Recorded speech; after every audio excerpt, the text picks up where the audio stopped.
In this video I will show you how you can add a Robaws database and download data with the Power BI connector from Invantive Cloud.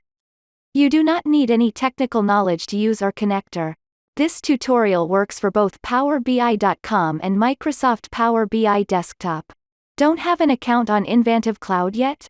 Then watch our video on how to create an account for a free 180-day trial. Press the Add Database button on the homepage of Invantive Cloud. Now select Robaws from the list of platforms. Sign into Robaws with your username and password. Also select if you want to use a testing environment. Your IP address must be added so that you can use Bridge Online with Power BI. Click the orange Add and Save button. Now launch Microsoft Power BI. Select Get Data under the Home tab. Look for the standard OData Feed connector in the list of Power BI connectors. Click on Connect. Now go back to Invantive Cloud.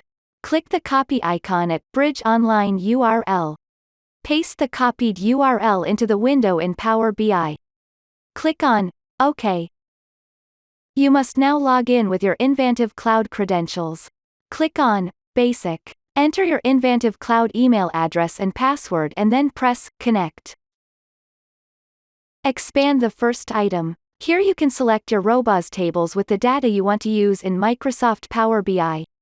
When you've made your selection, click on Load. Depending on the size of the tables, this may take some time.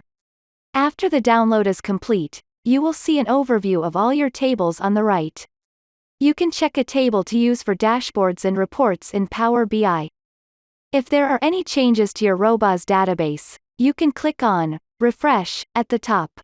This will refresh the data in your dashboard and reports and incorporate the latest changes.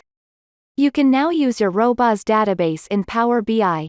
If you want to use a different data connector, you can find more videos on our YouTube channel showing you how to use our other connectors.